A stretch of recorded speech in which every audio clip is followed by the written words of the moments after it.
Hola, bienvenidos a la tercera clase sobre el régimen patrimonial del matrimonio. Ustedes se acuerdan que la clase pasada hablamos sobre efectos personales del matrimonio, hoy tenemos que hablar de efectos patrimoniales. ¿Por qué hablamos de efectos patrimoniales y no de efectos económicos del matrimonio? Bueno, por esa vieja clasificación que yo les dije que se arrastra desde los códigos decimonónicos, en la cual los efectos personales están regulados de manera separada de los efectos patrimoniales. ¿Por qué la palabra patrimonial? Porque el matrimonio produce una afectación sobre la universalidad del patrimonio de cada uno de los contrayentes. Es decir, no importa cuál sea el régimen que los cónyuges elijan, porque pueden elegir, no importa cuál sea el régimen por el que ellos elijan, su patrimonio entero va a estar sujeto a una serie de regulaciones que ahora vamos a tratar de indagar y que ustedes van a profundizar con la lectura luego. Muy bien, eso significa, yo les dije, el matrimonio todavía te cambia toda la vida. Una de las cosas que te cambia es que te cambia un atributo de tu personalidad, que es el patrimonio. Muy bien, entonces, efectos patrimoniales del matrimonio. ¿Cómo está regulado en el código los efectos patrimoniales del matrimonio? Bueno, lo van a encontrar regulado a partir del artículo 446 y van a ver que la dinámica es la siguiente. Encuentran un gran bloque de regulación que se aplica a ambos regímenes. Es decir, es como si yo tuviera un cuadro con una regulación que es común a todos los regímenes, cualquiera sea el régimen que yo elija, una flechita que sale para régimen de comunidad y otra flechita que sale para régimen de separación. Muy bien. Entonces, ¿qué es lo que abarca ese régimen común, ese bloque común? Bueno, ese bloque común abarca una serie de disposiciones que en realidad resultan aplicables a ambos regímenes. La primera parte de esas disposiciones son las que regulan la convención matrimonial, que es aquella que me permite, entre otras cosas, elegir un régimen matrimonial, es decir, elegir vivir bajo el régimen de comunidad, vivir bajo el régimen de separación. Una segunda parte que regula una cosa antiquísima, una institución antiquísima, que es la de las donaciones de terceros a los cónyuges o las donaciones de los cónyuges entre sí, que se hace con ellas en la eventualidad de la disolución o que el matrimonio no se celebre. Y finalmente regula una estructura básica de regulación de las relaciones patrimoniales que es de un sesgo más bien comunitarista. Ahora voy a explicar qué es esto, que aparece en la primera parte. Es muy común que aparezca en los códigos que han adoptado la posibilidad de elegir regímenes un marco común que expresa algunas dimensiones propias del matrimonio y que se plasman en esa regulación común. Todo esto lo voy a explicar en 2 minutos para que quede claro. Dentro de 2 minutos, no en 2 minutos. Muy bien, ahí estamos. Vamos un poquito más atrás. ¿Qué teníamos antes de este código? Antes de este código, es decir, desde 1870, el código que hizo Vélez. Vélez tenía la idea. Ustedes piensan que estábamos hablando de un matrimonio indisoluble, es decir, que duraba para toda la vida, que no había divorcio, que la estructura del trabajo era distinta, es decir, la mujer podía tener bienes propios pero no trabajaba, la gente se moría joven, es decir, el matrimonio se disolvía por causa de muerte, no por otra razón. Entonces, la estructura del matrimonio era diversa. Y por otra parte, piensen que la estructura de deberes, ya que hablamos la clase pasada de los efectos personales, era mucho más intensa, es decir, mucho más abarcativa que los deberes espiritualizados o más leves que encontramos en el derecho contemporáneo. Entonces, sobre la base de esa estructura de un matrimonio que tenía una comunidad muy intensa, a Vélez le resultaba como medio esquizofrénico probablemente concebir un régimen en el cual en el matrimonio los esposos fueran una sola carne, pero no compartieran el patrimonio. Básicamente, el régimen de comunidad implica que los bienes se comparten o totalmente, lo que sería la comunidad universal, o se comparten en partes, lo que se llama comunidad parcial. Argentina tuvo siempre comunidad parcial. Básicamente, habría que matizarlo mucho, pero básicamente la idea era que se parten por mitades, que los bienes que se ganan durante la vida en común y que surgen del esfuerzo común están llamados a partirse por mitades al momento de la disolución. Eso significa que en principio la titularidad de los bienes, si bien la titularidad es separada desde una regulación muy antigua, esa titularidad de los bienes está afectada a la comunidad, es decir, de los bienes que se ganan. La idea de base es que lo que se gana en común o lo que se adquiere durante la comunidad, esa comunidad se va a partir por mitades. Esto tiene miles de bemoles y de cosas que habría que explicar, pero básicamente esa es la idea que resume el régimen de comunidad. Es decir, comparto la vida, comparto los bienes y lo que se comparte es lo que se ganó durante esa vida compartida, ¿no? Básicamente.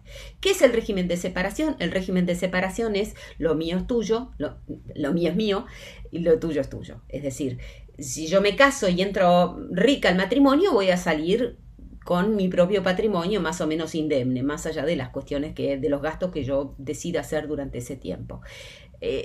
Y si soy pobre, voy a salir en el mismo estado en el que entré. Es decir, los bienes que se ganan durante ese periodo no vienen a enriquecer a las partes, sino que enriquecen a cada uno de sus titulares por separado. Es decir, se vive en un matrimonio en el cual uno supuestamente, digamos, se une en matrimonio, pero se divide en materia patrimonial. Esto se hace muchas veces cuando uno de los dos es profesional o tiene una profesión de riesgo y entonces, por ejemplo, un cirujano, alguno tiene mucho miedo, un hombre de negocios que tenga miedo, una mujer de negocios, ¿por qué no? Que se sienta con temores de que algún acreedor le embargue, entonces por esa razón prefiere mantener los patrimonios separados y entonces se elige a veces deliberadamente el régimen de separación, o cuando ambos son profesionales independientes o tienen hijos de otros matrimonios previos o de otras relaciones previas, y entonces prefieren mantener las cuentas claras, ¿no? Muy bien, entonces a partir del nuevo Código Civil y Comercial en 2015 ya no tenemos solamente el régimen imperativo de comunidad, sino que además se puede elegir el régimen de separación. Y ahora volvamos a la regulación común. Yo les dije que la primera parte se refería a la convención. La convención es el lugar, el instrumento a través del cual yo elijo el régimen patrimonial del matrimonio que va a regir mis relaciones. ¿Qué pasa si yo no hago ninguna convención? Si yo me caso y no hice nada. Bueno, entonces va a regir supletoriamente el régimen de comunidad, que es el que nosotros conocemos desde 1870, quiere decir que de alguna manera ha forjado en nuestra cultura, en nuestra manera de concebir las relaciones patrimoniales de los cónyuges. La convención también puede tener otros objetos que no sean solamente elegir un régimen. Yo puedo hacer un inventario de los bienes, puedo hacer un inventario de las deudas o puedo dejar constancia de las donaciones que nos hicimos entre nosotros, que de alguna manera preconstituye prueba sobre la titularidad de los bienes. Muy bien. ¿Cuál es la forma de la convención? La convención se hace por escritura pública. Bueno, no vamos a entrar en detalles, después ustedes lo miran bien. Se hace por escritura pública y cobra vigencia solamente a partir de la vigencia del matrimonio, es decir, de la celebración del matrimonio, el momento mismo en que se celebra, pero también puede celebrarse una convención con posterioridad y en el régimen argentino se puede cambiar de régimen tantas veces como uno quiera, siempre y cuando se pase un año de vigencia entre un régimen y otro. Entonces, el primer segmento que regulan estas disposiciones comunes, ¿se acuerdan de nuestro primer cuadrado? Esas disposiciones comunes, esas disposiciones generales son la regulación, todos los artículos que se refieren a la regulación de la convención. Una segunda parte que no vamos a tratar acá es el tema de las donaciones, que trata de las donaciones que los terceros hacen a los cónyuges y las condiciones que la embargan, etcétera, etcétera, etcétera. Las vamos a saltear. Vamos a pasar al tercer bloque, que es probablemente el más interesante y el más...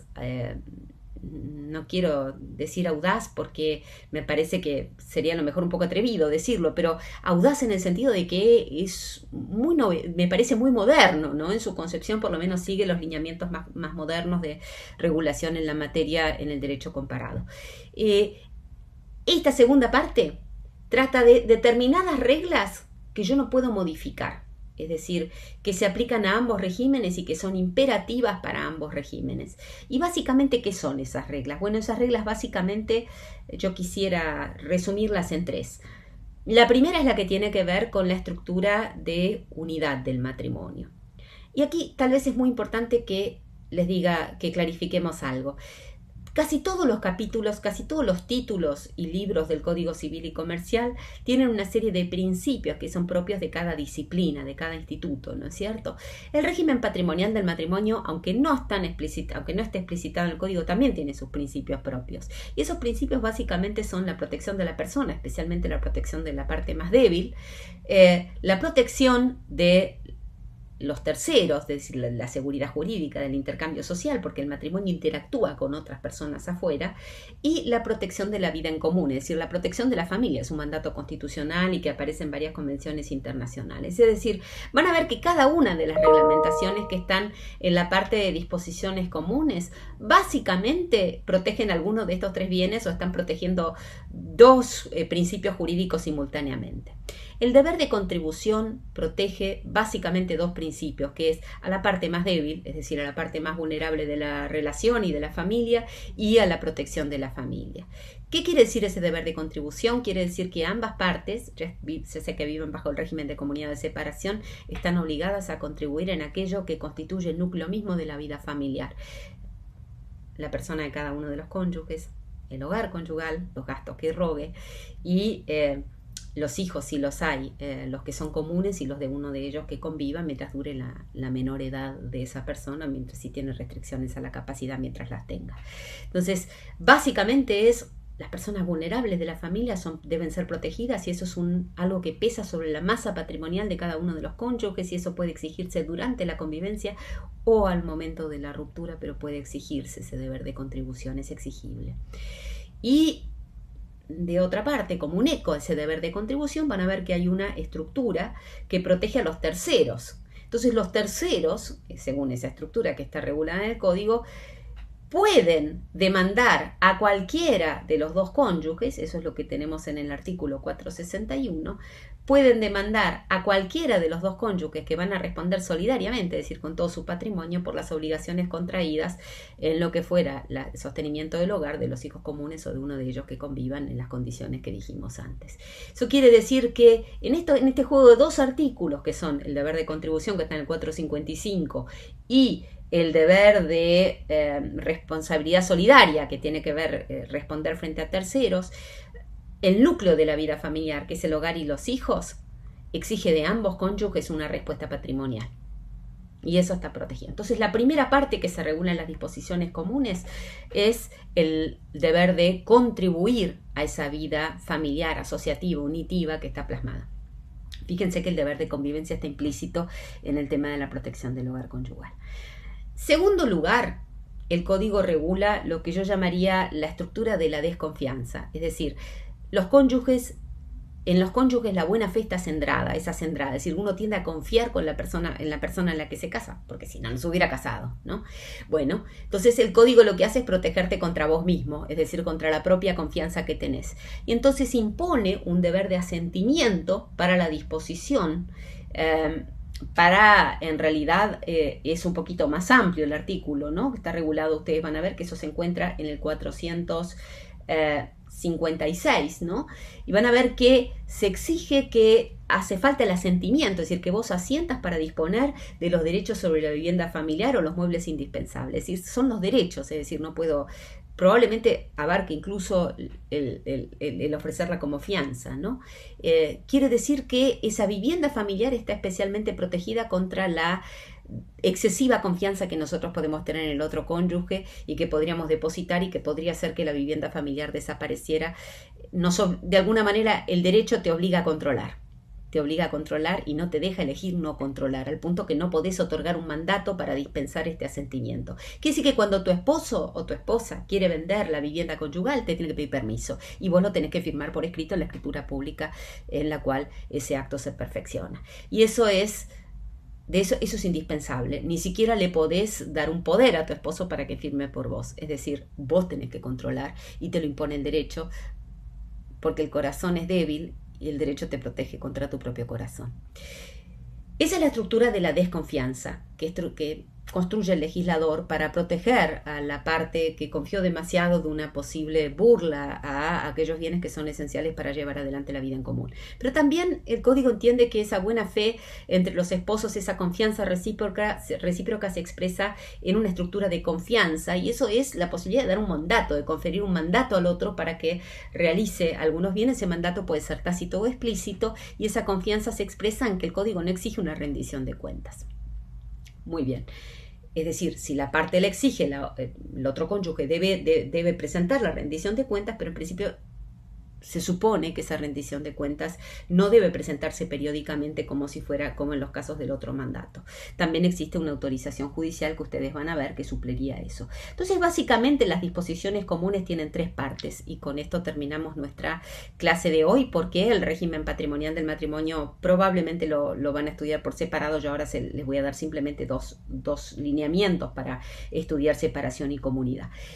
Básicamente las disposiciones, nosotros teníamos disposiciones generales, está las convenciones matrimoniales, donde elijo régimen y puedo hacer otras cosas, las donaciones, las disposiciones comunes a todos los regímenes, las disposiciones comunes a todos los regímenes, yo tengo el deber de contribución, que tiene como eco la responsabilidad solidaria entre terceros respecto de aquellos bienes que son esenciales para llevar adelante el matrimonio, como es la casa, los hijos, el régimen de la desconfianza, que es mayormente el asentimiento, el régimen de la confianza, que está regulado mayormente en el mandato.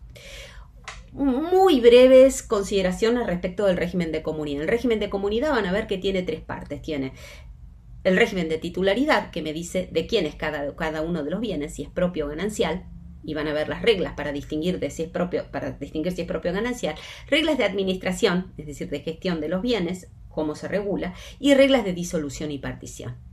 Algo semejante van a encontrar en el régimen de separación, que van a encontrar a partir del artículo 505 en el Código Civil y Comercial, y ahí van a ver que son apenas 4 artículos, y van a ver que ahí también básicamente hay reglas de titularidad, de gestión y de disolución. Eso es todo por hoy. Muchas gracias.